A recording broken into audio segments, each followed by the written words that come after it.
Dios los bendiga, hermanos. Dios los bendiga, hermanos. ¿Cómo están? Bendecidos. Yo le enseñé a mi congregación que nosotros necesitamos reconocer la presencia de Dios en nuestras vidas día a día y no solamente en el templo.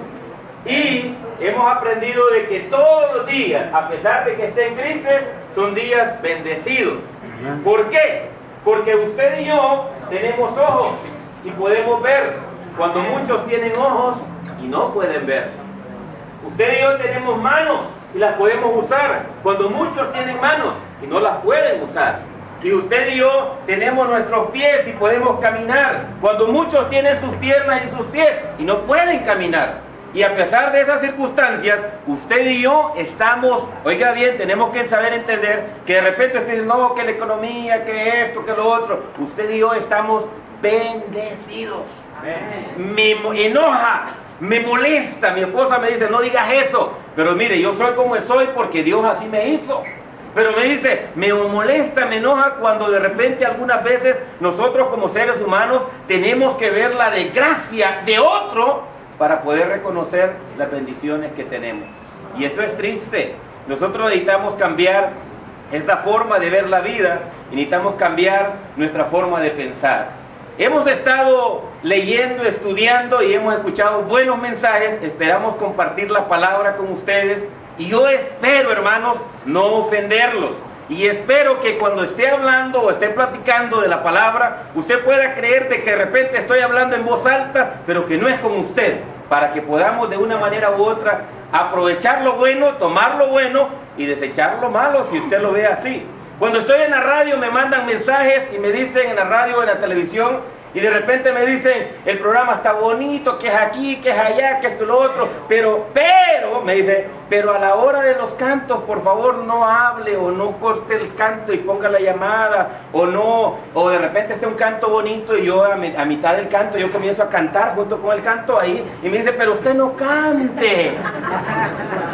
Entonces le digo, ¿cómo es que está bonito el canto y acá y usted no canta? Entonces me manda un mensajito y yo le contesto y le digo, hermano, pues estamos acá de buena manera, pues el programa es este estilo. Y me dice, pero por favor no cante. Entonces le digo, hermano, si a usted le molesta, pues cambie de radio, hermano, cambie de radio, no hay problema. A usted no le digo cambie de radio porque ni modo, ¿verdad? O cambie de canal. Pero algunas veces tenemos esas situaciones que nosotros vivimos en el día a día. Nos han dicho hablar del profeta. Me he preguntado yo, y me he estado pensando en este tiempo y en este tema que dice las características del verdadero profeta. Y si nos podemos saber, leía y encontré más de 20 características que debería tener. Pero dije, voy a tratar de hablar lo que pueda edificarnos y que podamos tomar para nuestras vidas y que pueda ser de enseñanza a cada uno de nosotros. Me pregunté, ¿dónde están los profetas de Dios en este tiempo? Fue la pregunta que hacemos, ¿dónde están los profetas de Dios en este tiempo? ¿Dónde están los profetas de Dios en este tiempo? Algunas veces, mi hermana dice, ¿dónde están los profetas de Dios en este tiempo? Algunas veces quizás cuando este tema nos lleva al profeta, de repente nosotros como iglesia de Cristo no estamos mucho en aquello del lenguaje del Antiguo Testamento, que el profeta, que el siervo y algunos términos, y de repente estamos más como el Nuevo Testamento, que el predicador, que el evangelista, que el misionero, y de repente casi si algún hermano le dicen, ajá, profeta, ¿cómo está usted? Y de repente usted se queda como, ¿qué? Y tenemos ideas equivocadas muchas veces del concepto profeta, pero la pregunta es, cuando uno mira en el Antiguo Testamento se dice que había el oficio de profeta. El hermano Monroy se presentó y marca, dice, soy predicador, soy conferencista o soy periodista de profesión. Y dice, por vocación predicador. Me llamó la atención porque yo decía, esto es bien importante al ver la convicción, la vocación, y cuántos se marcan. Imagínense que yo le dijera, bueno, soy predicador de profesión. Ah, predicador de profesión. ¿Qué diría usted? ¿Qué pensaría? Soy predicador de profesión. O de convicción y de vocación. Entonces el oficio de profeta, ¿cuál era el oficio de profeta en el Antiguo Testamento? ¿Cuáles eran las funciones del profeta? ¿Cuáles eran las atribuciones del profeta?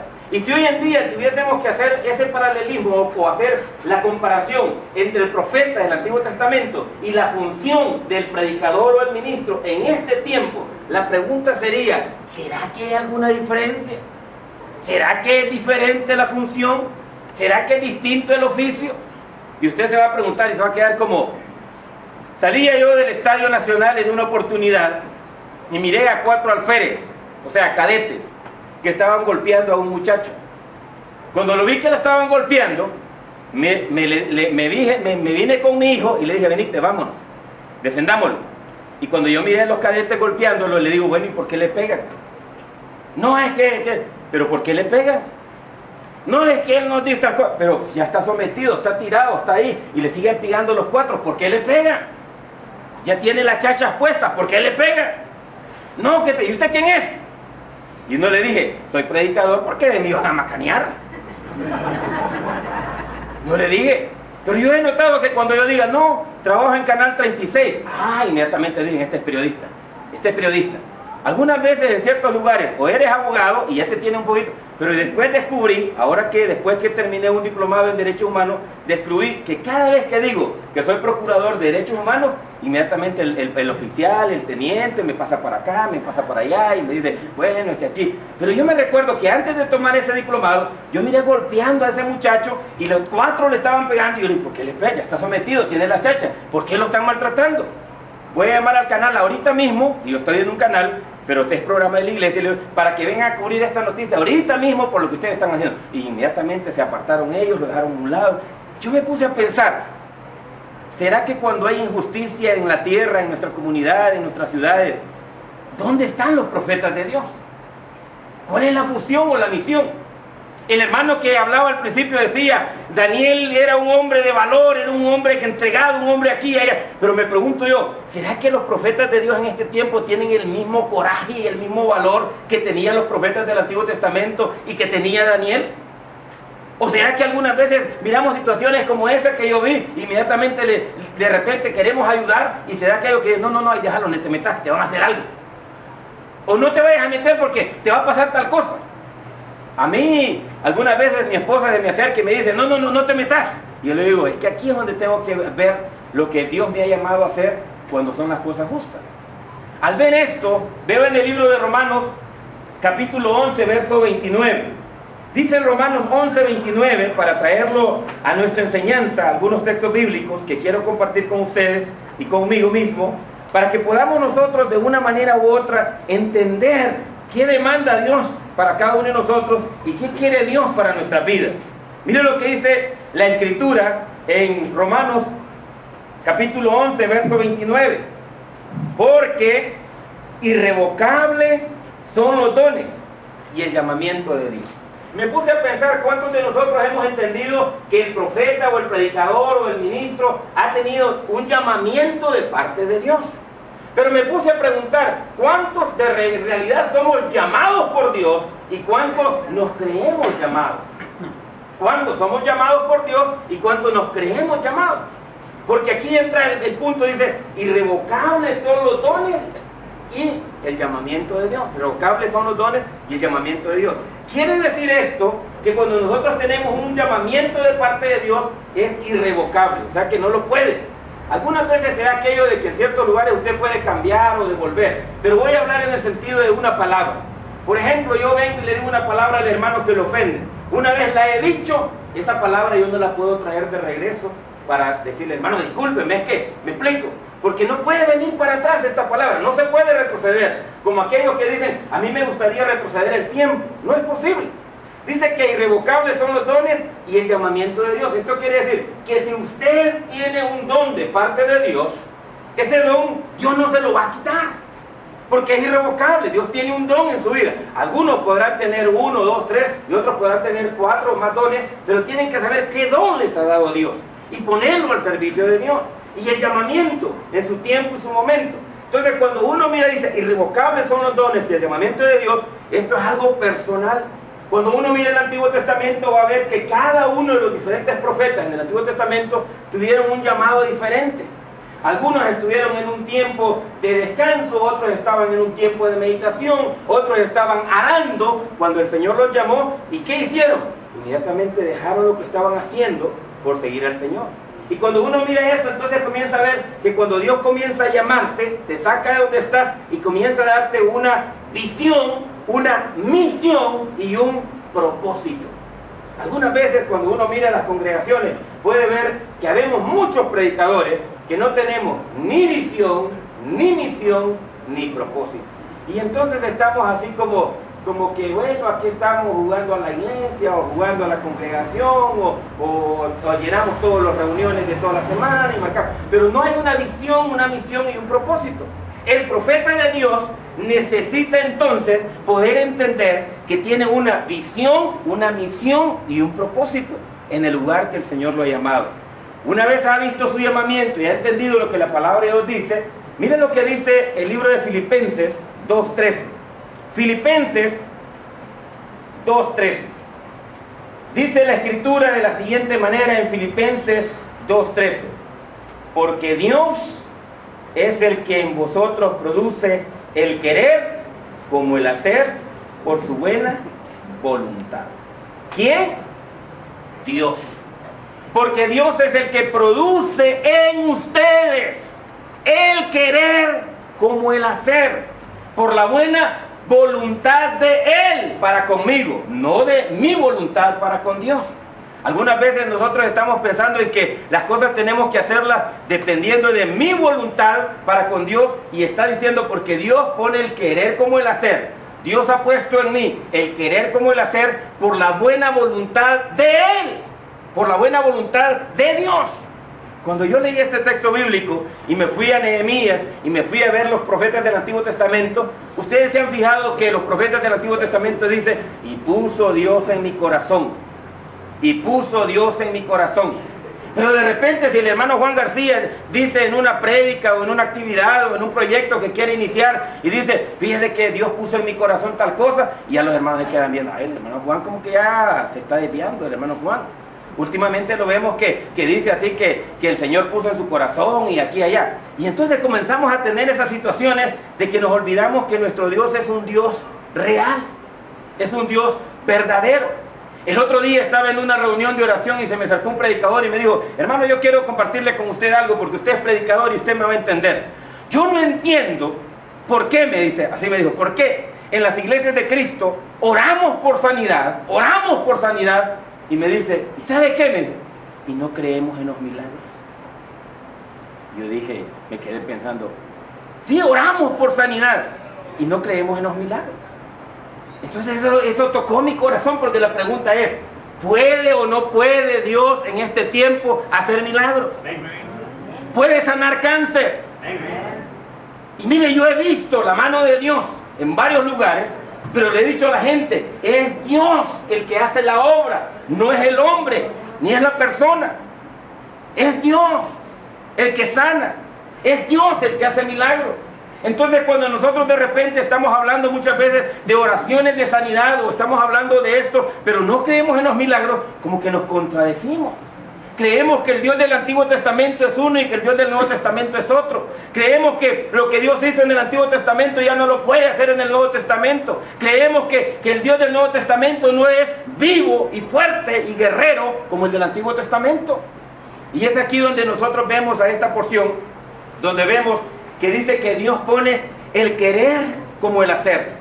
Esto quiere decir que hay momentos y hay situaciones de donde usted va a ser usado por Dios en el propósito de Dios. Por ejemplo, muchas veces nosotros no hemos entendido esta parte. ¿Cuál es esta parte? Dios es el carpintero, usted es el martillo en la mano de Dios. Si Dios es el médico, usted es las pinzas en las manos de Dios. Queremos decir con todo esto que usted y yo solamente somos los instrumentos en las manos de Dios. El rey de reyes es Dios, el médico de médicos es Dios, el dueño de la viña, el dueño del reino, el dueño de la iglesia es Dios. Usted y yo como profeta o como predicador solamente somos los instrumentos en las manos de Dios. Se me acercó un predicador y me dijo, oíme vos, ¿y cómo haces para que esa iglesia crezca? Y yo le dije, nada. No hace nada, yo no hago nada. ¿Y por qué? Me dice, no es que no has entendido vos que la palabra de Dios dice, yo sembré, Apolo regó, pero el crecimiento lo da. ¿Quién da el crecimiento? Dios. ¿Y usted qué es lo que tiene que hacer entonces? Dejarse usar por las manos de Dios y hacer lo que Dios le mande hacer para alcanzar al mundo. Entonces, cuando uno comienza a ver esto, encuentra que entre los profetas de Dios, encuentra que una de las características de los profetas de Dios es que eran hombres de fe. Eran hombres de fe. A ver, hermano, esto es bien difícil de hablar hoy en día. Hombres de fe, sí, eran hombres de fe.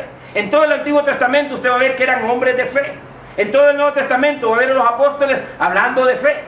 Pero algunas veces a nosotros, como decía un hermano, creemos que la fe es una fórmula, es un pensamiento positivo, creemos que es algo motivacional, pero no lo vemos como deberíamos verlo. Entonces sucede que la fe, los hombres de fe se mueven por fe, andan por fe, caminan por fe y todo lo hacen por fe.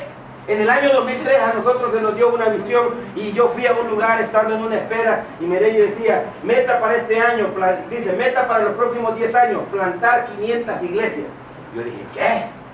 Meta para los próximos 10 años, plantar 500 iglesias. Yo dije, 500 iglesias en 10 años.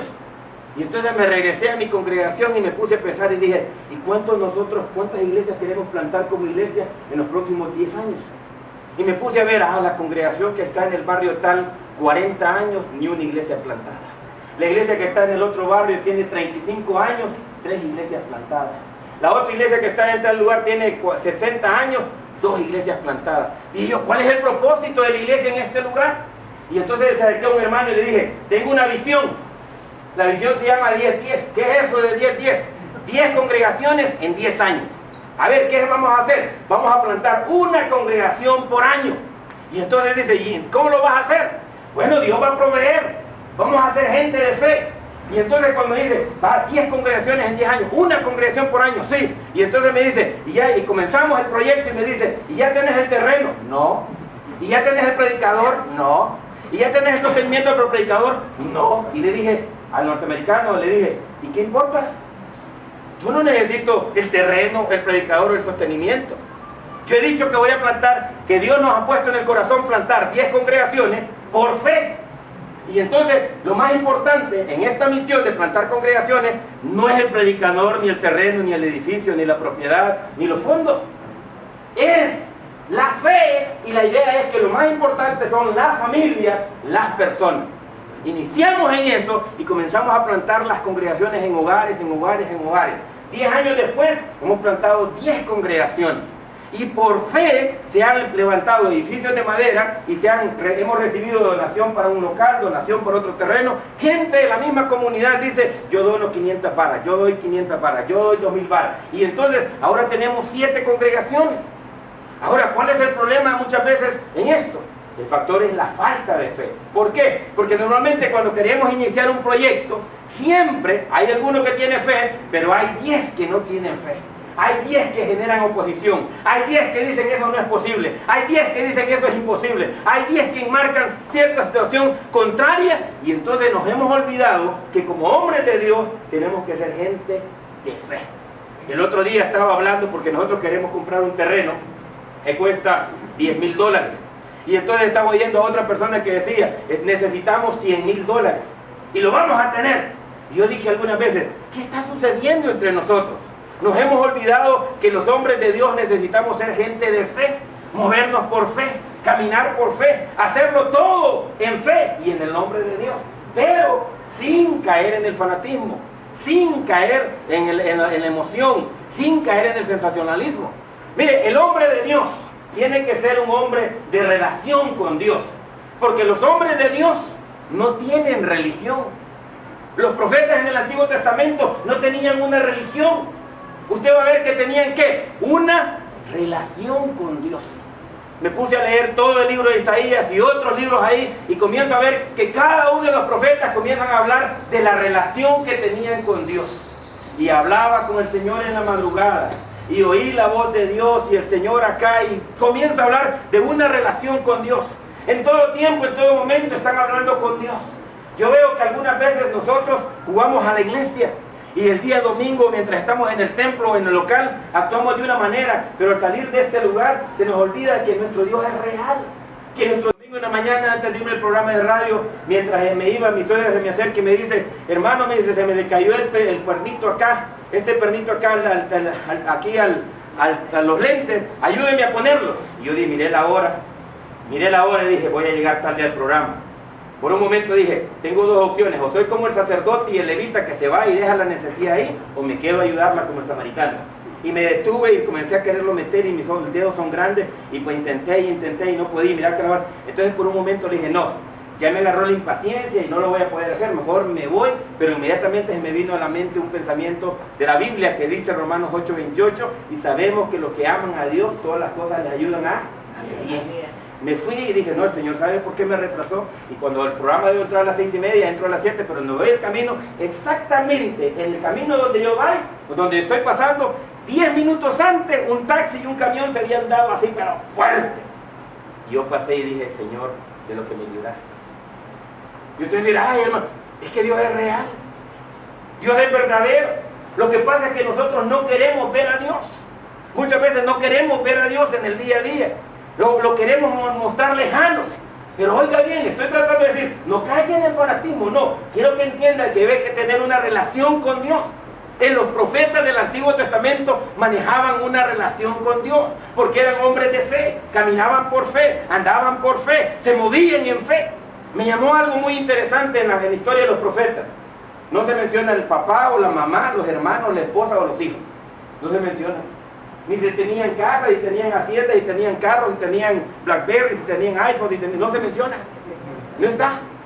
Solo se dice que eran hombres de fe, que hacían la voluntad de Dios, que se movían conforme al propósito de Dios.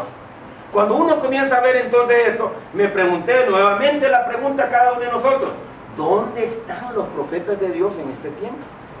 Cuando veo Isaías, comienzo a ver yo que en el libro de Isaías, tomando como fundamento este libro que se ha tomado para estas conferencias, miraba yo en el libro de Isaías esta palabra que Isaías presenta. Presenta, por ejemplo, que Isaías comienza a hablar en todo el tema, comienza a hablar acerca de la justicia y de la salvación. Justicia y salvación. Y usted se ha fijado que muchas veces en nuestros templos no hablamos de la justicia. Casi no hablamos de la justicia. Justicia social, justicia en vivienda y tantas cosas, no hablamos. Y todo Isaías está hablando de la justicia y de la salvación. Me llama la atención porque dice acá, por ejemplo, cuando voy leyendo toda esta porción, Isaías comienza a reprender y a hablarle al pueblo de Israel y a decirle: se han apartado, se han extraviado, ustedes han hecho lo malo, no hacen lo correcto. Y mire cómo les dice en Isaías 1:17: aprendan a hacer el bien. Así le dice: aprendan a hacer el bien. De repente, si a nosotros nos dijeran: hermano Maldonado, aprenda a hacer el bien, el hermano dice: bueno, ¿y qué malo estoy haciendo? ¿O qué estoy haciendo yo? Aprendan a hacer el bien. Pero algunas veces cuando aprendemos a hacer el bien, nosotros hacemos acepción de personas. ¿Se ha fijado que muchas veces para hacer el bien hacemos acepción de personas? Y cuando de repente estamos en carretera o en situaciones por el estilo, no queremos detenernos a hacer el bien. Muchas veces solo queremos hacerlo con conocidos. Y dice: aprendan a hacer el bien. Yo me recuerdo que en el año 2005, viajando hacia Ciguatepeque, yo iba en mi carro. Y entonces de repente cuando iba, un niño me hacía así en la carretera, un niño me hacía así. Y entonces cuando yo miré al niño y miré un carro a un lado, pasé. Y cuando avancé, llevaba como 1 kilómetro adelante, dije: qué barbaridad, soy como el levita y como el sacerdote. No me detuve a ayudar a ese niño. Y me regresé. Y cuando me regresé, llegué a aquel lugar, me regresé, el carro se les había quedado y el niño se me acerca y le digo: ¿qué les pasó? Es que el carro no enciende. ¿Y con quién vas ahí? Con mi papá, con mi mamá, y está tratando de encenderlo. Y le digo: ¿cuánto tenés de estar acá? Me dice: ya tenemos 1 hora de estar acá y nadie se detiene, me dice. Me dice, y entonces, pero me dice: ya el Señor oyó la oración, dice, y los mandó a usted. Yo digo: vaya, yo lo mandé. ¿Por qué? ¿Y tú sos cristiano? Le digo: sí, yo voy a una iglesia, me dice, evangélica, y me marcó. Y el Señor oyó la oración porque usted es el único que se detiene. Entonces yo me quedé como: qué barbaridad. Comencé a auxiliarlo y cuando le llevaba como a los 2 kilómetros se reventó el lazo de nuevo y ya venía yo sin nada y miraba que no traía peso. Me regresé otra vez a subir.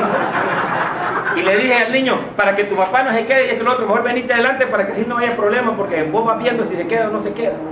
Cuando llegamos al lugar, lo dejamos el carro ahí en aquel lugar y avanzamos. Me dijo: no, pero voy a la siguiente milla. Y le dije: subite, vámonos. Y lo llevé adelante. Y después descubrí que el niño con su mamá y su papá y todos ellos eran miembros de una primera iglesia bautista.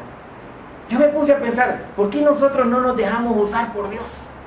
¿Por qué muchas veces no actuamos de la manera que deberíamos actuar? Miramos al necesitado, miramos al desamparado y somos indiferentes. Dicen, aprendan a hacer el bien. Muchas veces nosotros como que solo con la gente conocida queremos hacer bien. Y nos olvidamos, dicen, no, pero es que mire, es que no es por la gente, sino por el tiempo. Así, no es por la gente, es por el tiempo. Pero la pregunta es, ¿no somos hombres de fe? ¿No recitamos aquel versículo que dice, el ángel de Jehová acampa alrededor de que lo teme? ¿No creemos en aquella palabra que dice que usted y yo somos templo y morada del Espíritu Santo? Y entonces, ¿por qué en ciertas situaciones donde hay que ayudar somos temerosos? Somos miedosos. Dicen, aprendan a hacer el bien. Pero fíjense, cuando usted comienza a ver esta parte acá, dice la Escritura acá, busquen el juicio y restituir el agraviado, hacer justicia al huérfano y amparada a la viuda. Y cuando usted comienza a ver más adelante, dice aquí, en la palabra de Dios, siempre en Isaías, en el verso 3, verso 12, los opresores de mi pueblo son muchos. Dice, los opresores de mi pueblo son muchos. Y comienza a leer en Isaías, y usted va a encontrar en Isaías que dice, ayuden al huérfano, ayuden al pobre, ayuden al extranjero, ayuden a las viudas, ayuden al desamparado, hagan juicios justos, hagan lo correcto, actúen como deben de actuar, porque nuestro Dios es un Dios justo. Y cuando uno comienza a ver eso, muchas veces, comienzo a ver yo esto, que muchas veces nosotros es lo que no estamos haciendo. No estamos haciendo. El otro día me subieron un video ahí en YouTube y estaba viendo que hay una señora en no sé qué parte acá donde van los trenes, en el camino a México, que ella hace sus colectas todos los días y prepara burritas o comida o platos de comida. Y cuando el tren pasa, ella va, la gente, los inmigrantes, y ella va y tira las bolsas de comida y tira, y ahí subieron y tira. Y yo inmediatamente me puse a pensar, ¿y quién le dará el dinero a esa señora? Y me puse a pensar, si la señora es pobre. Pero yo pude ver que la señora, Dios la usa a ella en el querer comer hacer, porque le da de comer a los que van indocumentados para Estados Unidos, les da de comer. Y después me puse a pensar, ¿será miembro de la congregación esa señora allá en Monterrey? Dije yo, que sale a darle comer a los hermanos. ¿Será miembro? Y alguna vez uno se pregunta y uno dice, ¿y dónde están los cristianos? ¿Y dónde están los predicadores? Ante la injusticia social, cuando vemos las situaciones de los huérfanos, de las viudas, del separado, ¿dónde están los profetas de Dios? Y muchas veces nos justificamos diciendo, no es que ese no es trabajo de la iglesia, no es que ese no es trabajo del predicador, no es que eso, que lo haga el gobierno, que lo haga el Ministerio de Salud, que lo haga el Ministerio de Educación. Pero cuando yo veo el Antiguo Testamento, yo veo que los profetas se identificaban con el pobre, con el menesteroso, con el que estaba sufriendo, con la viuda, con aquel que estaba huérfano. Porque cuando situaciones de injusticia se dan, Dios no está con el victimario, Dios está con la víctima. Dios, al momento del sufrimiento, está con la víctima, no con el victimario. Pero la pregunta es, ¿dónde estamos nosotros como profetas de Dios? ¿Qué estamos haciendo como profetas de Dios? ¿Dónde está la iglesia? Y algunas veces nos enfrascamos en pleitos, en discusiones, que si usamos manga larga, o usamos corbata, o usamos saco, o si no usamos saco, que si oramos o no oramos, que si tantas cosas. Y algunas veces yo he aprendido últimamente mejor que cuando entran esos foros ahí, yo mejor me hago un ladito, porque me llueven a mí las pedradas. Y algunas veces no digo de qué escuela soy, porque me llueve más fuerte todavía. Entonces me quedo así pensando y les digo, oiga, nos hemos olvidado a qué nos ha llamado Dios. ¿Y qué quiere Dios hacer con nuestras vidas? El profeta de Dios necesita ser hombres y mujeres sabios, llenos de la palabra, para poder discernir los tiempos que Dios está enmarcando. En Isaías vemos que dice la Escritura, ay de los que a lo malo dicen bueno y a lo bueno llaman malo. Hacen de la luz tinieblas y de las tinieblas luz, que ponen a lo amargo por dulce y lo dulce por amargo. Ay de los sabios en sus propios ojos y de los que son prudentes delante de sí mismos. Me llama que Isaías comienza a estar diciendo, oiga, ¿cuántos de nosotros somos estos que a lo bueno le llamamos malo y a lo malo le llamamos bueno? Y que a lo amargo le llamamos dulce y a lo dulce le llamamos amargo. Se nos ha olvidado consultarle a Dios y decirle, Señor, danos sabiduría, danos entendimiento, para que podamos hacer, Dios, tu voluntad, no mi voluntad, tu voluntad. Y cuando nosotros vemos esto, hay un punto bien importante. Cuando comenzamos a depender de Dios, entonces nos enfrascamos que yo voy a hacer no mi voluntad, sino la voluntad de Dios, su voluntad en mí. ¿Cuál es su voluntad para mí, oh Dios? ¿Cuál es su voluntad para mi vida? Y dice el Señor, ¿a quién enviaré? ¿A quién enviaré? Y Santiago dijo, heme aquí, envíame a mí. Y dejó su tierra y su parentela y se fue a Canadá. ¿Sí? Cuando en el 93 me dijo, venite para acá, yo le dije, no. Yo tenía novia en Honduras. Era un sacrificio ese. ¿Sí o no, Santiago? ¿Me invitaste a ir a Canadá? Y yo dije, no. Pero después me quedé y yo tenía en mi mente, yo voy a ir a tal ciudad y voy a predicar en tal ciudad y con Dios vamos a ir y por fe lo vamos a hacer. Y cuando íbamos para aquel lugar, me acuerdo que el hermano Luis Medina Rocha me dijo, hermano Leopoldo, ¿tiene sostenimiento para ir a Santa Rosa de Lima en El Salvador? Y le dije, no. Y me dice, ¿ya tiene patrocinio? No. ¿Tiene local? No. ¿Y por qué va a ir allá? Por fe. Y entonces cuando me voy allá me dice, pero mire, allá en Panamá hay sostenimiento para un ministro, vaya para allá. Y yo le dije, no. Miren, en Miramontes, San Salvador hay sostenimiento para un ministro. Y yo dije, no. Mire, en no que de qué parte de Chiapas hay para un predicador, váyase. Y yo dije, no. Entonces de repente yo fui terco, mi papá se acercó y me dijo, hijo, aquí en la casa no tienes sostenimiento, pero comida y techo vas a tener y la iglesia te va a dar los pasajes. Y nos fuimos a aquel lugar. Y yo le dije a un anciano una vez, con o sin sostenimiento vamos a hacer la obra de Dios.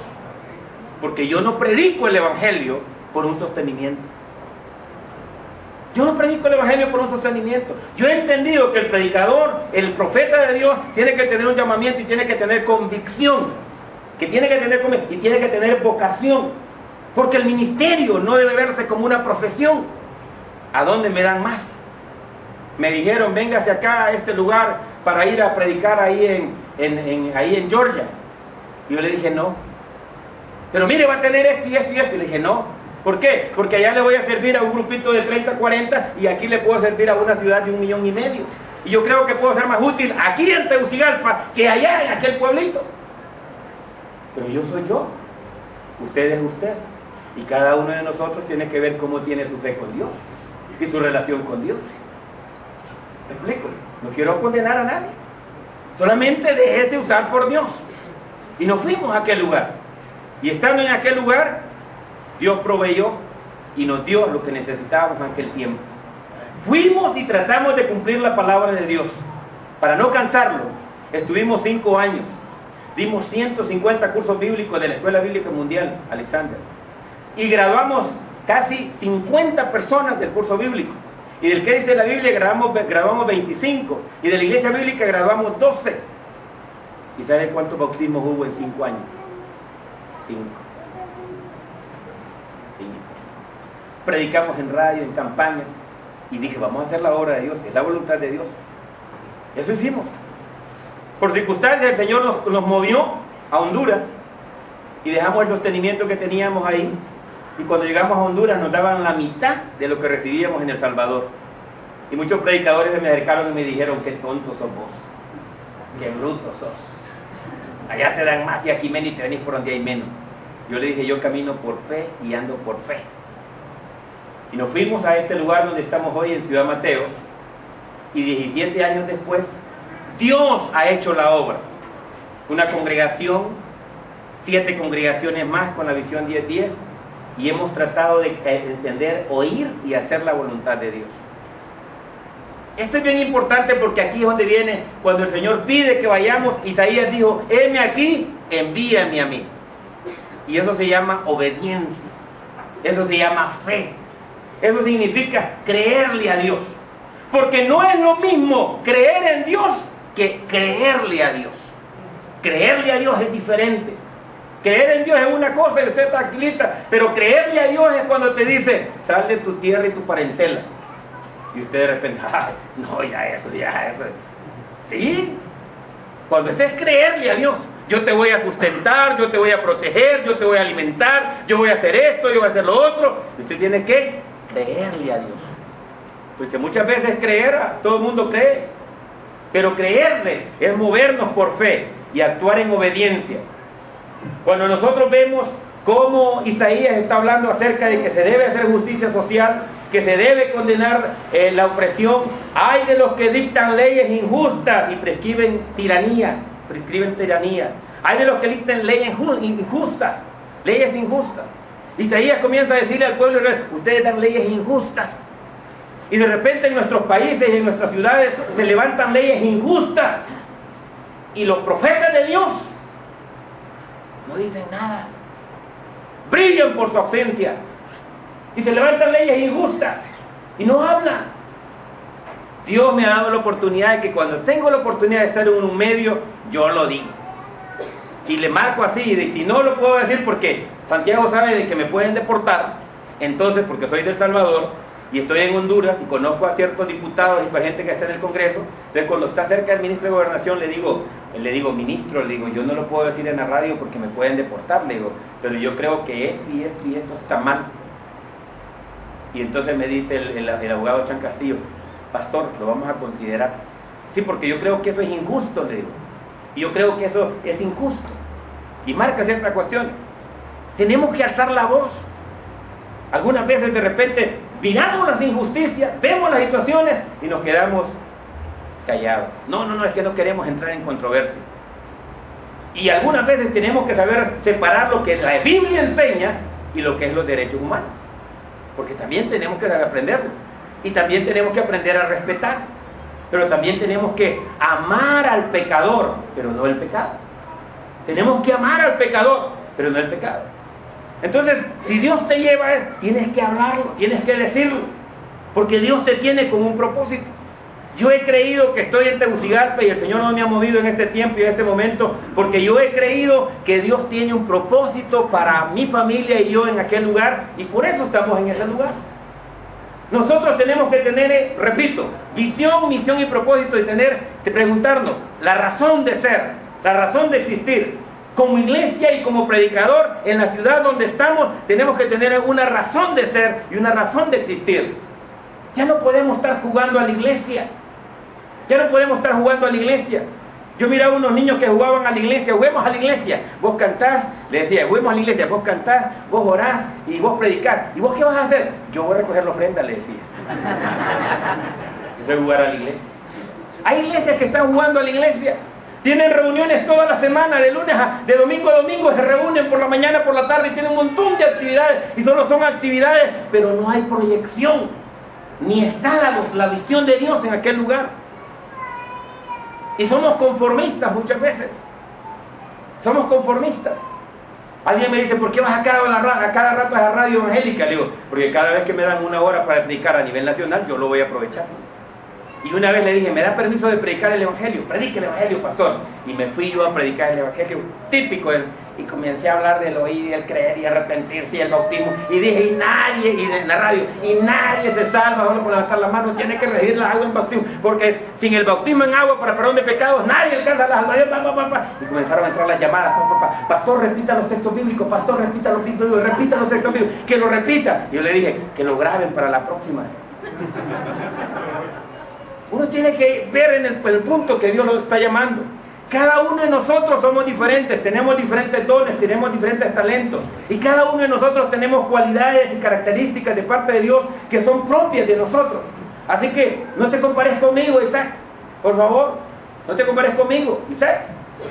Ni Isaí tampoco, no te compares conmigo. Tú eres tú, Dios tiene tus dones para ti y tu llamamiento. Pero algunas veces comenzamos en esto de las características como a querer compararnos. Uno de mis maestros fue Alexander Castellanos. Él es un excelente maestro. Y yo he aprendido de él muchas cosas. Cada quien tiene sus dones. Y en el don que Dios le ha dado, úselo para bendición de la iglesia, de su comunidad, de su país. Si el día de mañana alguien le marca en una situación, el otro día casi se da una situación, se acercó una persona y le dijo a mi esposa: ¿será que si este gobierno te diera la oportunidad de ser el ministro de Finanzas, lo haría? Y mi esposa dijo: yo lo haría de ser la ministra de Finanzas siempre y cuando esto no sea político y me hagan hacer lo que tengo que hacer correctamente para el bienestar de la nación. Una vez si Dios te lleva a ese lugar, sabrá Dios por qué te ha llevado a aquel lugar. Es bien importante que como pueblo de Dios busquemos entender nuestro rol, nuestra función y lo que Dios nos ha llamado a hacer. Y que de esa misma manera podamos entender que nosotros tenemos un llamamiento a nuestro Dios. Cuando leemos en la Escritura, encontramos que en Isaías hay un texto bíblico que me llama la atención, que es Isaías 33:15. El que camina en justicia y habla lo recto, el que aborrece las ganancias de violencia, el que sacude sus manos para no recibir cohecho, el que tapa sus oídos para no oír propuestas sanguinarias, el que cierra sus ojos para no ver cosa mala, este habitará en las alturas, fortaleza de roca será su lugar de refugio, se le dará su pan y su agua serán seguras. Cuando yo veo que Isaías está diciendo, el que camina en justicia, aquel que habla lo recto, son las características que tenemos que tener, aquel que aborrece la ganancia de violencia. Usted dice, hermano, ¿y qué es eso de ganancia de violencia? ¿Usted ha oído hablar de los sicarios? Sí, eso es. Uno paga. Aquel que aborrece la ganancia de violencia, aquel que sacude sus manos para no recibir. ¿Y cómo hay aquí, verdad? Cuidado, eso no, corre lo de la grabación. La mordida. Y una vez pasé aquí para Honduras, llevaba 2 carros de la iglesia. Y en todo el camino me dijeron, llévate 600 pesos libres porque son día 20, día 20. Y tal punto me dijeron, ese punto allá por Poza Rica es de 100, no voy a dar menos de 100. Y uno saluda, yo pequé, sí pequé, porque uno tiene que saludar al oficial y dejarle allí, ¿verdad? Y aquí dice la escritura, para no recibir cohecho.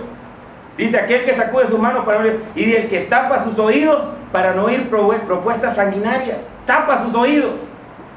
Y el que cierra sus ojos para no ver cosas malas. Óigame, cuando usted está viendo cosas malas de alguien, tápese los oídos. Pero no, si usted ha fijado que cuando usted oye que alguien está hablando mal de alguien, el otro día alguien estaba hablando mal de Victorino, y le hacía el otro así. ¿Qué dice ahí? Tápeselo. Usted se ha fijado de que algunas veces hoy con los medios electrónicos tanta maldad que hay en el internet y tanta pornografía y tantas cosas, y se ha fijado que de repente aparece un anuncio ahí y usted se ve tentado a abrir o no abrir y mirar o no mirar. Mire lo que le dice Isaías. Dice Isaías, el que tapa sus oídos para no oír propuestas sanguinarias y el que cierra sus ojos para no ver cosa mala. Óigame, Isaías lo estaba hablando. Y quiero terminar, porque tengo 2 horas, que hoy el único que me han dado 2 horas para esta, soy el único, lo siento con Roy. Me llama la atención, porque el clamor de los profetas y Isaías, entre sus características, para cada uno de nosotros, vemos nosotros que aquí hay un texto bíblico que me llama la atención a mí, y muchas veces nosotros lo tuvimos como lema. Cada año hay un lema. Isaías 61. Isaías 61. Y usted dirá, ya me lo sé, hermano, sí. Pero yo quiero retarlo. Yo quiero sacarlo de la comodidad. Yo quiero hacerlo pensar y ver las cosas de una manera diferente. Y no me diga, yo sé que algunos ya lo hicieron, porque estuvieron en aquel tiempo donde hubo mucho movimiento y hicieron tantas cosas, y yo sé que dieron su vida por el Señor. Tenemos misioneros de más de 30 y 40 años en este lugar, y yo sé. Pero yo quiero decirle que no importa la edad, no importa su edad biológica, lo importante es que usted quiera hacer la obra de Dios, hacerlo para Dios y tener este pensamiento. Isaías 61 habla así: el Espíritu de Jehová, el Señor, está sobre mí, porque me ungió Jehová, me ha enviado a predicar buenas nuevas a los abatidos, a vendar a los quebrantados de corazón, a publicar libertad a los cautivos y a los presos apertura de la cárcel, a proclamar el año de la buena voluntad de Jehová y el día de la venganza de Dios nuestro, consolar a todos los enlutados, a ordenar a los afligidos en Sión, y de Sión dice la gloria. Y habla acá y sigue hablando de más texto, pero me llama esta porción en el verso 1: el Espíritu del Señor está sobre mí. Hermano, si yo le retara y le dijera, ¿usted cree esa palabra? Saliéndonos de la teología. No, es que eso solamente fue para el Señor, porque el Señor ahí en Lucas lo levantó y lo leyó y dijo, hoy se ha cumplido esta palabra. No, saliéndonos de la teología, ¿usted cree eso? El Espíritu del Señor está sobre. ¿Cuántos creen que tienen el Espíritu Santo? Los voy a hacer pecar, levanten la mano. No, yo conozco hermanos que tienen 20 años en iglesia Y se me han acercado y me han dicho, hermano, yo no siento el Espíritu Santo. O yo creo que yo no lo tengo. Sí, en serio. Y se me hacen esas preguntas teológicas, ¿en qué momento? La palabra de Dios dice, arrepentido y bautícese cada uno de vosotros en nombre de Jesucristo y recibiréis ¿qué? ¿Qué van a recibir? El don del Espíritu Santo. La pregunta es, ¿tenemos el Espíritu Santo? Amén. ¿Se cumple ese texto bíblico en su vida? Amén. Entonces usted tiene un reto. Y mire, el reto es grande. El Señor dice que lo envía a usted, lo ha ungido para que vaya a predicar buenas nuevas. Algunas veces solo calamidades predicamos.